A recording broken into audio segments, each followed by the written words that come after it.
Jalen Jacoby is presented by Samuel Adams. He's Jalen Rose. I'm David Jacoby. We are Jalen Jacoby. Mr. Rose, what is it that we do? We give the people what they want.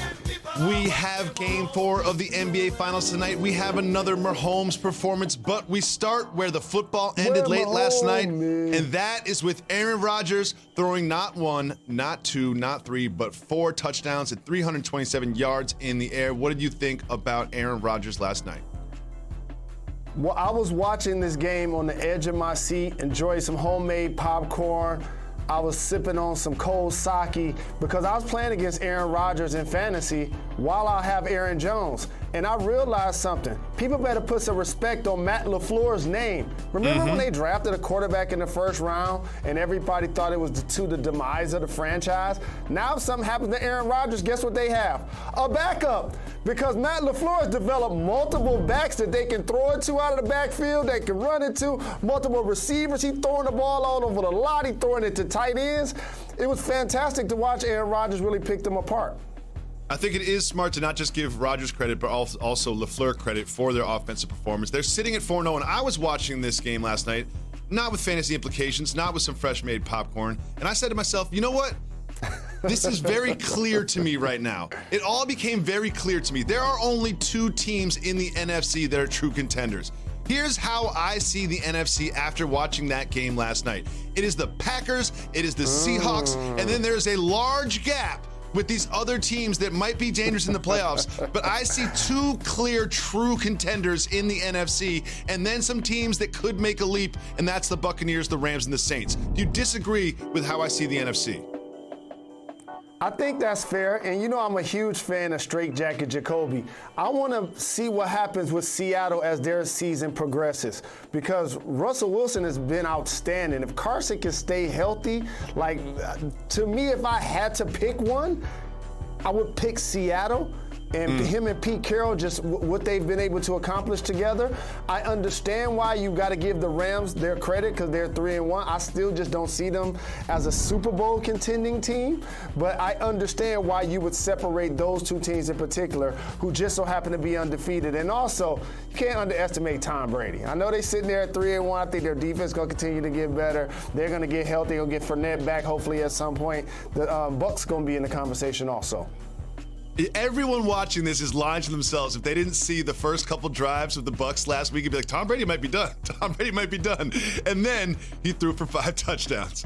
Jalen, that wasn't the only football action last night. Due to the positive coronavirus test of Cam Newton, the Patriots-Chiefs game was delayed until Monday night, and it was an interesting contest. Of course, the Chiefs ended up winning. Mahomes played pretty well. What did you think about the Chiefs last night? Where my homies, their defense. We're going to talk a lot about their offense, and rightfully so. But the first handful of weeks of the season, they've been outstanding. And you know I'm a huge fan of the Honey Badger, and I appreciate what he's been able to overcome to resurrect his career, become a champion. The Patriots had a couple of drops. Edelman had a drop as well that led to Honey Badger's touchdown. And their quarterback play was just bad for the Patriots. Just bad. Brian Hoyer, you do know that y'all in field goal range. You can't take Where are you running, dog? And then you bring in Stidham. There were people that actually said that Stidham was going to replace Tom Brady. Where those people at? The same guy that got in and threw 2 interceptions so fast? Oh, man, if Cam Newton would have been playing, we would have got that headline matchup we was really looking for. I'm glad you brought that up because while the Chiefs got the win, I watched every snap of this game and I started asking myself something I don't normally ask myself. Is this Chiefs team vulnerable? Obviously, Bill Belichick is one of the greatest defensive minds to ever think about the game of football, but they had 6 points at the half. You look at the final score, oh, look, they had 26. But don't forget, we had that pick 6. So they scored basically 19 points. And this Chiefs offense was kind of stifled by the Patriots defense. And don't forget that overtime game they had against the Chargers. The Chiefs do not look like this runaway Super Bowl favorite that we all kind of expected them to be, and we all thought they would be after that Monday night win against the Ravens. Do you agree with me that this Chiefs team looks a little vulnerable? It usually doesn't happen the way people anticipate that it will, because every time somebody wins a championship, we just look at it like they steamrolled the opponents and they got the big shiny rings. We underestimate the fact that the Texans were beating them 24-0 and just fired their coach. That's how fast things change in the NFL. And when you're the reigning Super Bowl champions, and it's a physical sport, you're getting everybody's best game each week. So it ain't like they're going to go out there and blow everybody out every week, even though they're so supremely talented. That's a good point. And there was no true example of what you're talking about. It's sort of how we remember it as champions just steamrolling everybody. But in fact, they've been challenged all the way through. Then when I watched The Last Dance and that Michael Jordan run, we all talk about 6 championships, 6 finals MVPs, 6 finals appearances, but they were pushed a lot to get there. And you know that firsthand because you were on that Pacers team that should have won. But I use that to transition to this year's NBA Finals, where we thought it would be the Lakers just steamrolling through the Heat, especially after the injuries to Goran and Bam. But now we are on the day of Game 4, coming off a big Heat victory powered by Jimmy Butler. Bam Adebayo is listed as questionable. He'll do everything he can to get on the court. What do you expect to see tonight? And what did you see in Game 3 from the Heat? I'm an animal lover, in particular dogs. Just bought my daughter Gracie a German Shepherd. His name is King Louis. And you know, one of the things you do with animals when you put them outside without a fence, you make an electronic fence, right? So they can stay in your yard. That's what I saw around the paint for Anthony Davis, because he didn't go inside the paint. He did not go inside the paint. 3 shots from the paint. He had a couple of touches where he caught the ball in the paint. Yeah, and you know what's more disappointing about that? No Bam Adebayo, who's a physical specimen. I want to give Kelly Olynyk a lot of credit. We keep talking about the great play of Jimmy Butler, and rightfully so, a historic performance. But he came in as a starter, and he put in work. And he made Anthony Davis play defense at that three-point line. So that's what I saw. Struggling Anthony Davis, that they can't afford to have him come out and play as lackluster tonight. And one of the things I want to point out, the main difference between Game 2 and Game 3, everyone talks about Jimmy Butler performance, and that's true. It was a great performance. And everybody else says, well, Anthony Davis, he played well, he disappeared. And that's also true, he was in foul trouble. But I think one of the key things that the Heat did, and Spoelstra is so good at adjusting game to game in these series, is they played basically 50% zone in Game 2. They played barely any zone in Game 3. They just tried to double Davis, get the ball out of his hands. They would help and get back to their assignments. They were letting Markieff Morris shoot whatever he wanted, and he was hitting them, to be honest with you. Danny Green couldn't hit anything. Now, coming into tonight, you know how this is always sort of a chess match. You know, it's a chess match. Do you expect them to go back to the zone as a reaction to that? Do you think them to stick with the man-to-man tonight to try to stifle the Lakers? I think they're going to ultimately play a lot of zone because you got to try to suffocate the paint and keep the Lakers outside of it. And that's one of the ways you're able to do it, by stacking the zone the way they did. And again, you got to give them a lot of credit. The Miami Heat did exactly what I anticipated, to be honest with you. Their DNA is all about toughness, sacrifice, and finding a way to get it done. You saw Eric Spoelstra at the press conference when he was asked about what people think. You saw Jimmy Butler distinctly guarantee a win. Now, just think about this for a second. Jimmy Butler is playing basketball against LeBron James in the NBA Finals. Guarantees a win to the media. Goes out and scores 40 and has a triple-double against LeBron James. He bullied LeBron, dog. Don't talk to me about the role players in Game 3. AD, LeBron will tell you. I'm pretty sure they were in film session like, wait a minute. Jimmy had more points, rebounds, and assists than I did? That has never happened to me in a basketball game ever. I'm LeBron James. And also caused 6 turnovers when he was guarding LeBron. Not 1, 2, 3, 4, 5, 6. He guaranteed a win and got LeBron James to turn the ball over 6 times and score 40. Jalen, okay, it wasn't... So I believe the Lakers win this game, however, but I think Jimmy Butler and them is going to find a way to win a secondary game. Overall, this will ultimately be Lakers in 6. But make sure you acknowledge what Jimmy Butler did in that previous game. That's all-time outstanding. We will acknowledge what Jimmy Butler did in that previous game because it will be the last time that we will acknowledge a good Heat performance because you know that AD, especially AD, is going to come back and perform tonight. And I think that the Lakers get the win tonight. And then Game 5, here's what I see. I see all the Lakers look at their plane tickets. Might as well just put the plane tickets up on the whiteboard. Just be like, do you want to stay in the bubble? Do you want to eat at the same restaurant again? Do you want to live in that hotel room? Or do you want to go home? That's why I have the Lakers winning in 5, because the motivation to bounce back from the Game 3 performance, especially from Anthony Davis, and just the motivation to get out of the bubble. Like, I don't think people really understand just how bad these players want to leave. The Lakers are the more talented team. They're the healthier team, and they will get this done in 5. Now, I do want to get back to one X's and O's thing, because you kind of said that Jimmy Butler bullied LeBron, and it kind of looked like it, especially in the fourth quarter. And then LeBron did the thing he did with Jamal Murray. He's like, oh, this guy's hot, then let me check him. However, in the pick and roll defense, he was allowing that switch to happen, and then you'd watch Jimmy Butler score on Morris or score on KCP. Do you think that he will fight through those picks? Do you think they will change their defensive strategy in Game 4? I don't think they'll necessarily change their defensive strategy. They're just going to play with more force, with more effort. Jimmy Butler had 40 points in the finals game and didn't attempt a three-point shot. The last dude to do that was Shaq in the early 2000s, and he's 7 foot, 300 pounds. That's what I mean when you watch the Miami Heat play. They're not a monolith like most of the teams where you have 5 guys standing around the three-point line. They do dribble handoffs, they do away actions for pick and rolls, and their best players offensively aren't volume three-point shooters. So the Lakers got to use their height and suffocate the paint better. You know what? I'm petty, and I know LeBron is too. I know he thought this, and he would never, ever admit it. There's a part of him that was like, oh, AD done lost the Finals MVP. AD just handed me the Finals MVP with that Game 3. I really believe that. He would never admit it or say it into a microphone, but somewhere in the back of his head, he was like, oh, AD just put that thing on a platter for me and watch me take this home. Jalen, sometimes there's video in the world of sports that we need to break down with the minute details. So you and I go to the table.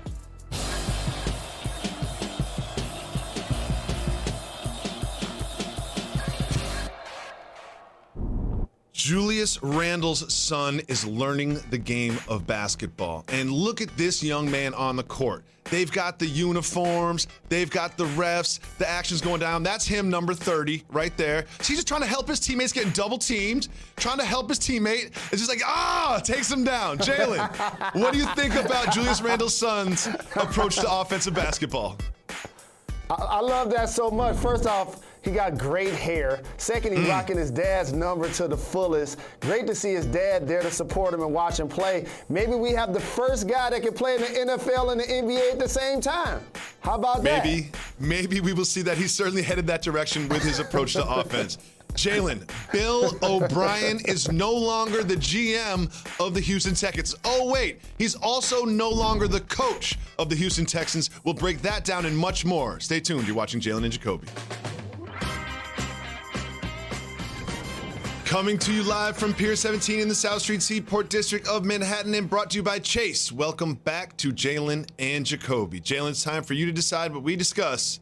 It's time for Keep It Moving. Wu-Tang! Wu-Tang!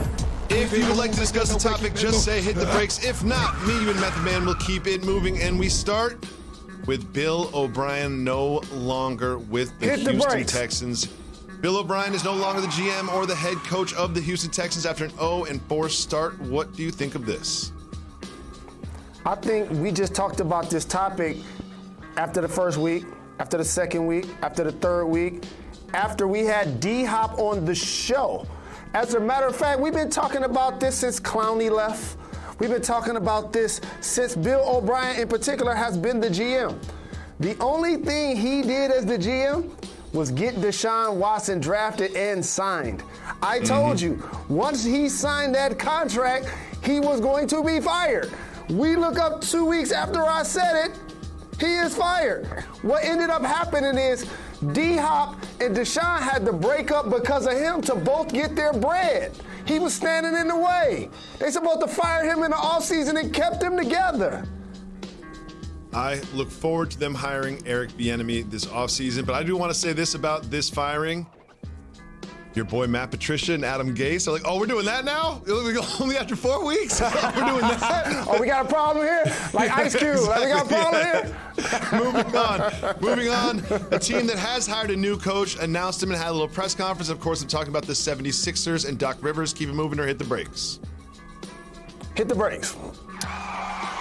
Glenn Doc Rivers said about Embiid and Simmons as a pairing, it clearly works when they play together. Jalen, do you think they will keep Embiid and Simmons through this offseason and draft?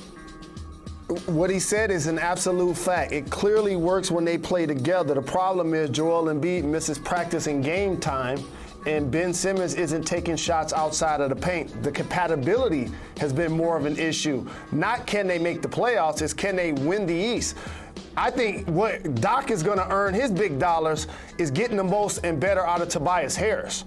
And so when you give him that deal, you need him to really be productive when all of these guys are watching Jimmy Butler lead the Miami Heat the first year with the squad to the finals after he just left Philly because they chose not to re-sign him.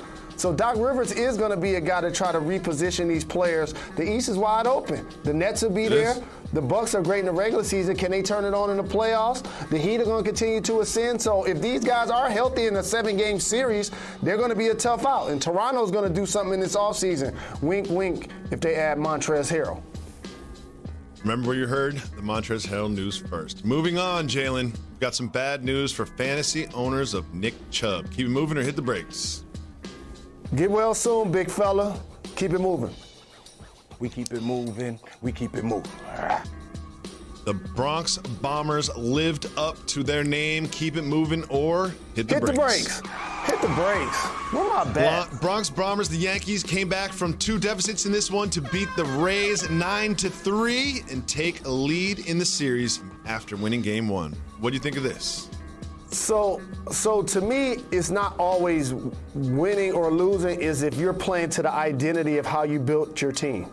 Mm-hmm. And when you sign big-time dollars for starting pitching, you need them to go out there and be aces. They're getting that. When you have home run hitters the way they do, that's how you're going to win games. They ain't going to small ball nobody. You ain't going to see the Yankees trying to bunt and steal bases to manufacture runs. They're trying to hit home runs. Okay, yes. So they're playing to their identity. That's why they look like they have a legitimate chance to possibly win it this year. They're not trying to sprint between bases. They're trying to jog around the bases. And it's worked to this point, and they've now got a 1-0 lead on the Tampa Bay Rays. Moving on, the Hawks released some very significant jersey designs for next season. Keep moving or hit the brakes. Hit the brakes. Let's take a look at the new alternate Hawks jersey for next season. Jalen, what does this tell you about where they're going? It tells me I need one of those. That flat out. And I got Grant Hill, one of the owners, my brother. Just like I hit them up for tickets, they do a terrific job of showing me and the fam love years and years and years going to Hawks games. I need one of those with the number 5 on it. That is beautiful. And I'm also going to say this. You're probably going to see that uniform either around MLK Day. That's when the NBA hopes to start the season. But likely Black History Month, because they want to try to have fans in the stands. But either way, that's when you'll get your NBA for the next season, 2021. Jalen, you use this platform to break down sports, not just basketball, like no one else I've ever seen. You do such a great job of that. You use this platform to help the fight against social injustice, and you're great at that too. You also use this platform to ask for stuff all the time. I like you do sometimes. Sometimes you're just like, yo, can I get some jerseys? Can I get some jerseys? Like, yo, do that on your own time, Jay. Do that on your own time. Finally, we have represent for my peeps. The WNBA Finals. Game 3 tonight at 7 p.m. Keep moving, hit the brakes. Hit the brakes. This could be the night where the Seattle Storm win the WNBA Finals from the Wubble. Will they do it with Breanna Stewart and Sue Bird? I have to reveal something, Jacoby. I'm going to make it real quick, because I'm going to make it real quick. You know the kind of professional crush that I have on the Joker? Mm-hmm. I have one on Breanna Stewart, too. She got game. They're going to win. Don't forget the dedication that we have as a show to Sabrina Ionescu. I will never leave you, Sabrina. I will never die easy on you like Jalen Rose just did. We'll be back with much more. You're watching Jalen and Jacoby.